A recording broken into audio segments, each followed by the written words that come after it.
In the fall of 1990, students in Gainesville, Florida, locked their doors, slept with knives, and prayed they weren't next.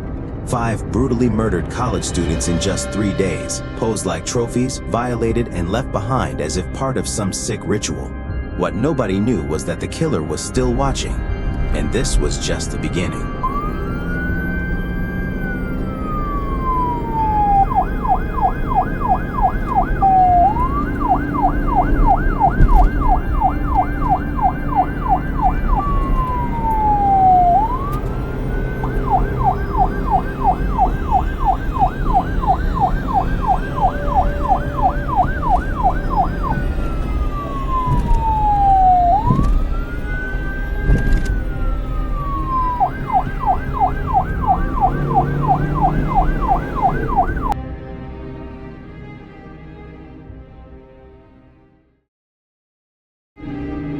On Sunday, August 26, 1990, a 56-year-old woman named Patricia Powell and her husband, Frank, pulled into a parking lot right outside of this beautiful 3-story apartment complex in Gainesville, Florida.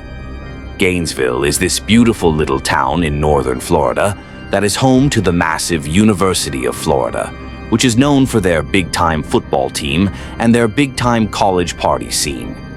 Patricia and Frank's daughter, 17-year-old Christine, was going to be a freshman that year at the University of Florida, and apparently she had been so excited after getting her acceptance letter that her dad, Frank, had gone out and got a gold necklace for her that had the school's mascot, an alligator, dangling from it. And Christine wore it all the time. 2 days earlier, Christine and her new roommate, 18-year-old Sonia Larson, the two had met over the summer when they took some summer classes together. They had already come to Gainesville, and they had moved into this white apartment complex that Patricia and Frank were now parked outside of. And after unpacking some of their things in their apartment, Christine and Sonia had left and gone into town and grabbed a bite to eat at a local restaurant. Afterwards, Christine had used a payphone to call back home and tell her parents how well it was going, how much she already enjoyed her roommate, and how excited she was for the year. And she told Patricia and Frank that she would call them the following day. But the following day came and went, and Patricia and Frank did not hear from their daughter. And they had no way to actually call her because she had not set up her landline in her apartment. But Patricia and Frank, they told each other that, of course, everything was fine. You know, she just got to college, she's excited, she's probably out having a good time, and she just forgot to call. And anyways, Patricia and Frank had already planned a visit to see their daughter in Gainesville the next day, which was Sunday. And so fast forward to that Sunday, and Patricia and Frank are now parked outside of their daughter's apartment complex. They still haven't heard from her, but they're still telling themselves everything's fine. She's probably just busy. And so they get out of their car and they walk over to the building, and they go through one of the front access doors that brings them into the building. They made their way up to the second level, where they knew their daughter's apartment was. And they walk up to her door, and before they even knock or turn the doorknob or anything, they notice on the door there are all these handwritten notes that have been taped all over it, and they read a couple of them, and they were notes from some of Christine and Sonia's friends on campus who apparently had tried to stop by over the last weekend but had not been able to make contact with Christine or Sonia. And so these notes said things like, "Hey Christine, you know, we came over to try to get you to come out with us, but you didn't come to the door, so we left without you. Sorry, you know, give us a call when you get in." And so obviously the parents are totally worried given the circumstances. They don't know where their daughter is. They've been telling themselves everything is fine, and now these notes make it seem like everything is not fine. But the parents, they keep their cool, and they just start knocking on the door and calling out for their daughter. But there's no answer. And just then, Patricia and Frank started to panic. They left the carpeted stairwell and went outside, where they met the maintenance worker that works in the building, and they explained their situation with their daughter and how they can't get in touch with her. The maintenance worker said he couldn't without speaking to his manager, and so he goes to his manager and the manager says that's fine, but that they need to get the police involved. They'll be the ones to escort us into the apartment. And so the maintenance worker called the police and requested this escort.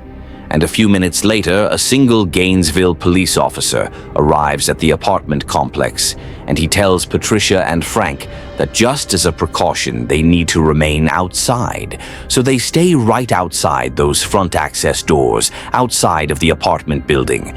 And then this officer, along with the maintenance worker and the manager of the building, goes inside the stairwell.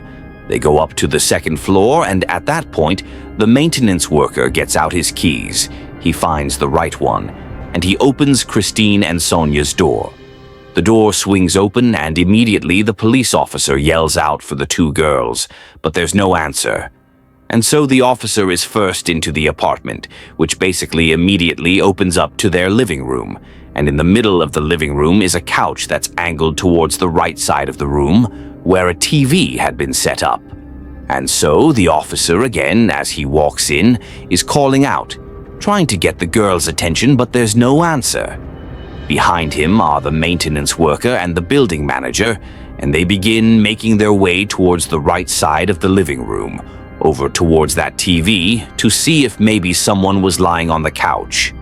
As they round that corner and can finally actually see the front of the couch, the maintenance worker, after seeing what he saw, screams out and runs out of the apartment. He runs down the stairs, out the access doors, and begins vomiting on the grass and sobbing right next to Frank and Patricia.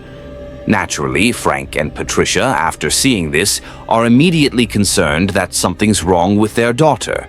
And so they run inside, they go up the stairs, and they start running into the apartment. The police officer and the building manager tried to stop them from getting in, but there was nothing stopping them. They managed to push past those two. They get into the living room and they're calling out for their daughter, and eventually they make their way over to the side of the couch, and they see their daughter, Christine. She is lying on the ground in front of the couch. She's on her own, she has no clothes on, and she's been stabbed to death. And whoever has killed her has positioned her in this very suggestive, sexual, lewd position, as if they were trying to demean her as much as possible and shock whoever found her. After these totally devastated and wrecked parents were escorted out of the apartment, the police officer continued searching the apartment. And so he searches the rest of the first floor. There's no sign of Sonia. He goes upstairs and he finds Sonia. She's laying on her bed. She also has no clothes on. She's been stabbed to death, and she's positioned on the side of the bed in a sort of suggestive, lewd position, much like Christine downstairs. It would later be determined that Christine had been sexually assaulted, but Sonia had not been. The officer at this point leaves the apartment. He goes outside. He walks past the grieving parents who are being consoled by the building manager and the maintenance worker, and the officer goes over to his car and uses his radio to call in for backup. A forensics team comes out to the apartment and they begin processing the scene. And right away they discover on the outside of the door frame of the door, leading into the apartment, there were markings on the edge that looked like someone had used a screwdriver or some similar instrument to pop open the door. They found there was a towel and some soap that was lying on the ground near Christine's body and near the couch that had apparently been used to both clean Christine's body and also clean some other parts of the apartment. And so this was done to try to intentionally destroy evidence, suggesting the killer or killers were somewhat sophisticated. They also discovered there was some residue on Christine's wrists that indicated at some point her hands had been bound by duct tape. But when she was found, her hands were not bound, and there was no duct tape from her wrists. And so whoever had done this had at some point removed the duct tape and taken it away. And so investigators believed that the killer or killers had used the duct tape to immobilize Christine for the attack. And then, after she was deceased, they had removed that tape in order to be able to get her arms up over her head, which seemed to increase the shock value of this lewd position they had put her in. Based on what they saw inside of this apartment, the police were convinced they were up against a group of killers, or a killer that had targeted these two girls. That this was not some random attack, that this was calculated, this was on purpose, and if they didn't get caught, they were going to strike again. And so even though the police really didn't have any leads to operate on, they just had this crime scene, and they were looking for maybe someone with duct tape and a knife and a screwdriver. Even though they have virtually nothing because there were thousands and thousands of young people flooding Gainesville for the start of the new school year at the University of Florida. Literally the following day, Monday, classes were starting. Because of all these young people in town, the police felt it was very important that they got the media to put out a bulletin to all these people in town that there was potentially a killer or killers on the loose. That night, Sunday evening, this news bulletin went out, and it basically just told residents of Gainesville to stay indoors and stay in groups. And if you needed to go outside, travel in groups, and just overall stay vigilant until we figure out who did this.